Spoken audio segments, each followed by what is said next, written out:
Hi everybody, welcome back to Boxes Upon Boxes. Now, if you're like me, you've got an older vehicle. Well, it's not that old, it's a 2015, but still the technology is a little dated. However, we can fix that because today I have the Podofo car multimedia player. Now it has a 7-inch IPS display. It supports either Apple CarPlay or Android Auto. Now I don't have an Apple phone, but I do have an Android phone, and I've been playing with this for a few days now, and I like it. Now I wasn't sure how to review this thing because I don't want to review Android Auto itself, although I should mention it because it's an integral part of the system, but it's not the product itself. The product you are buying is basically an extension screen to your phone.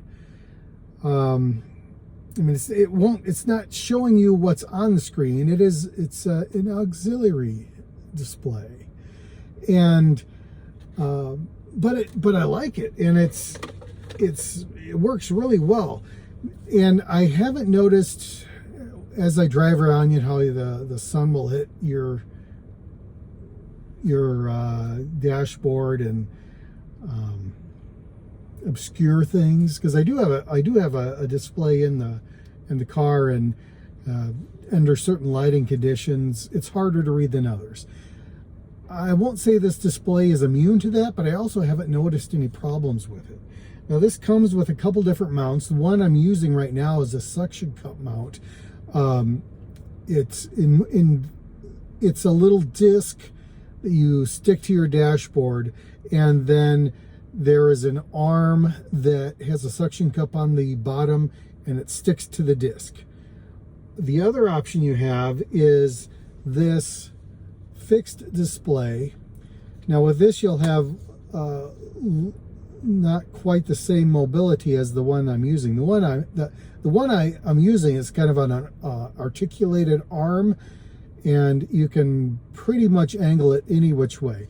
This one you could use if you just want it in a fixed position, pretty much straight on. And there is a little just a little ball joint back here, so you can angle it left, right, up and down, but not to the same degree as with a suction cup mount. I'll show you that a little bit later. I just wanted to show you what your other option is. And it comes with this, I don't know if you can see this on it is a kind of like a double stick foam mount, and the idea is you put this on your dashboard, and then this sticks to this, and then they're not going anywhere. Now, the reason why I didn't go, dropped it. The reason why I didn't go with the fixed mount is because I just couldn't find a place on my dashboard that it would work well.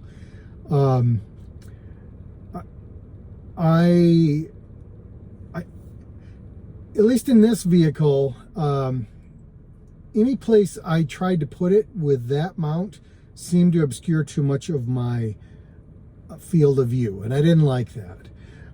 This other mount that I'm going to show you in just a minute is I can articulate below the dashboard. Now it does obscure the built-in device. It covers up part of the vent, but I didn't know what else to do. So the biggest challenge for this product is finding a spot on your car where it's not going to obscure your field of view, making it less safe to drive, and try to minimize the controls that you already have. But face it, it's an aftermarket device, so some compromises do have to be made. Now, as far as the device itself, like I said, you're just buying the screen. The the experience of Android Auto or Apple, whatever you call it. What does they call it? Apple CarPlay. That is controlled by Apple and by Google. Nothing to do with this product. You're plugging it into basically a port that looks like this, kind of. This is not the one you get. This is a different one. But you know what I'm talking about. They might call this an accessory plug now or something. I don't know. But you're plugging it in there. It's connecting to your car stereo system through Bluetooth. So when I ask the device, when I ask Android Auto to play a song, it's not playing through the phone. It's not playing through the screen, or not. I mean, you can configure it so that it's using the speaker on the screen itself. It doesn't sound good, but you can do it.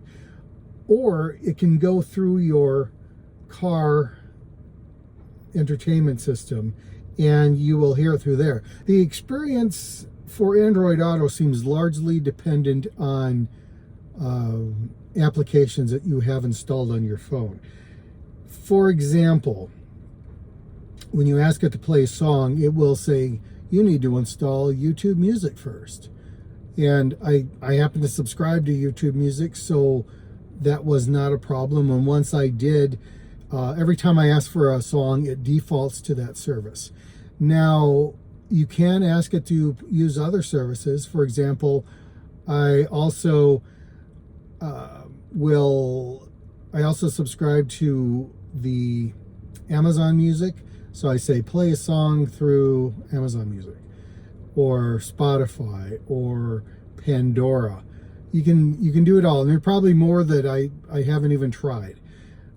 Like I said, this is not a review of Android Auto, but it's hard to separate the two products because this is a bridge to that service, and you have to want that service in order to get there. Yeah, if you understand what I'm saying.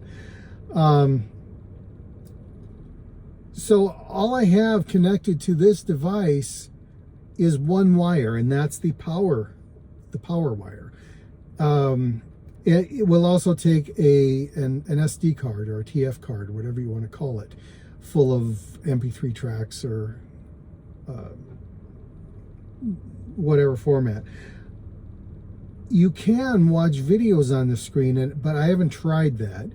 I don't know if it stops you if you happen to be driving at the time. That would seem reasonable. And you can also play games on this screen, but it will not play games while you're driving. The display is beautiful. It's bright. It is adjustable. It will react to the lighting conditions if you want it to, or it can stay consistent if you have it configured that way too. Ooh, it's starting to fall off. And I'll show you why. I don't think it's the fault of this device. It's more of the design of my car. So let me turn the camera around and I'll give you a little tour of this device, and I'll be right back. See, the problem with this thing is that there is a slight curve to the part of the dashboard where I have it installed. So it's not making 100% contact on that. I don't know, but it started to fall when I was recording earlier. I don't know how often it will do that. Hopefully not too often. If it continues to do that, I might have to think of something else. It was at this point in the video where I was going to give you a little demonstration of Android Auto. And then I realized I couldn't do that without revealing my home address. And I do not need the paparazzi showing up here, so we're going to skip this part. So I just wanted to say that I think the product itself is doing what it wants to do, what it was designed to do. And I think the Android Auto, while not perfect, is still in many ways better than what I have built into my car. So I would say this is a value add. The biggest issue that I just noticed now is it, how often is this thing going to fall off? And do I need to figure out something different for mounting? Like I said, there is a disc that I stuck to the dashboard. That part is not falling off. It's the suction cup itself that is falling off the disc. So if I'm pretty convinced that I'm not going to move this, maybe I glue the suction cup to the disc and consider it a permanent fixture. Now, you can remove the screen from the arm pretty easily.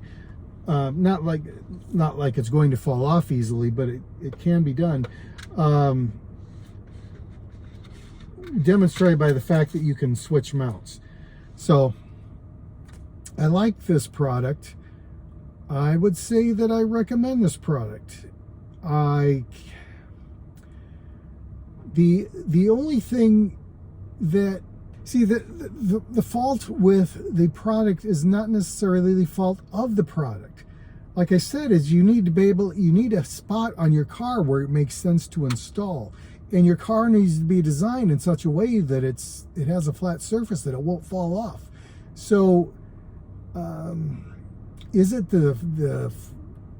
I don't think it's the fault of the product itself.